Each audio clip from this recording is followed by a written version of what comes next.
Super Eagles Polokwane camp came alive on Tuesday following the arrival of 17 players ahead of their 2026 FIFA World Cup qualifier against Lesotho. The team opened camp in Polokwane for the crucial encounter on Monday. Eric Chelsea's side will hold their first official training session later tonight. 6 more players are still being expected to hit the camp.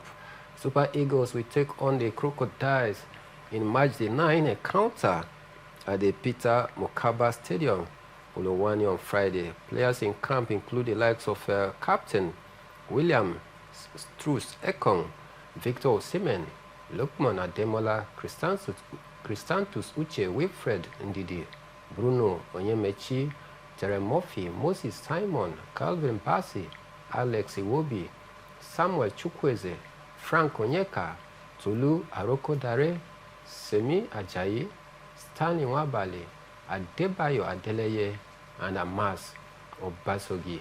These are the players that are in camp. 6 more players are still being expected to hit the camp this morning, at most later, this evening. So, Mr. Peter, it's a crucial World Cup qualifier between the Super Eagles and Lesotho. With the group standing and with a 3-point deduction from South Africa, which has taken them down to second position below Benin Republic. The Super Eagles are in 3rd position. With this crucial World Cup qualifier, how will you advise the coach to approach this game if we must get a win?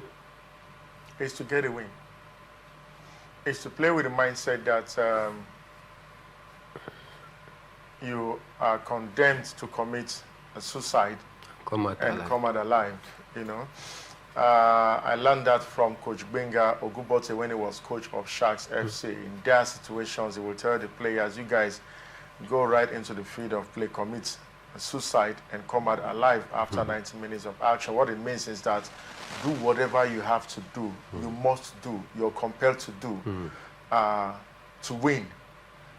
A draw will not do Nigeria any good, I started earlier by saying I strongly believe that the Super Eagles will win. Let's try and be optimistic, praying that they will take advantage of the window, that small window that FIFA has given to them by deducting 3 points from South Africa.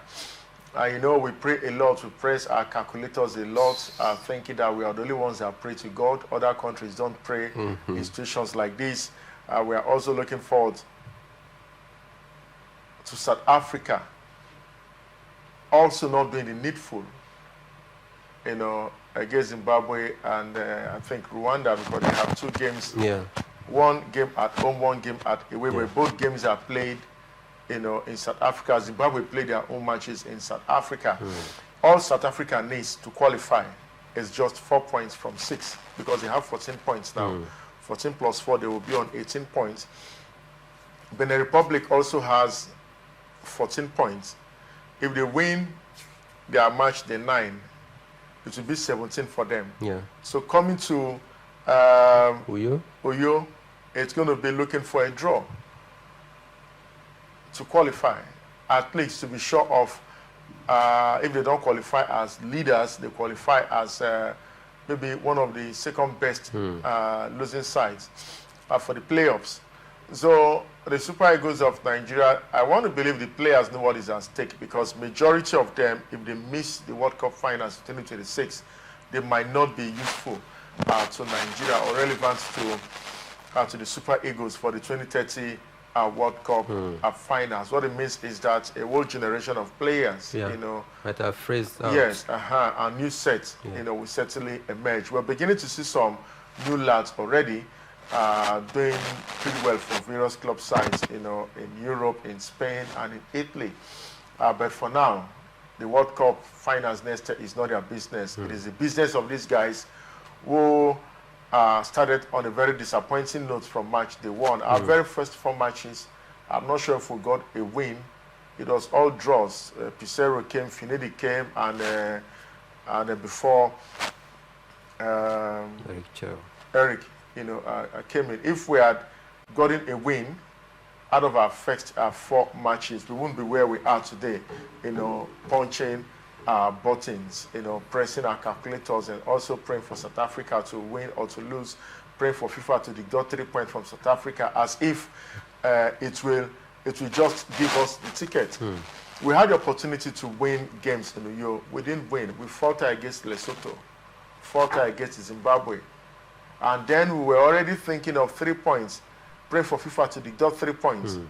So let's assume whether FIFA deducted those 3 points or not. We defeated Lesotho, we defeated Zimbabwe.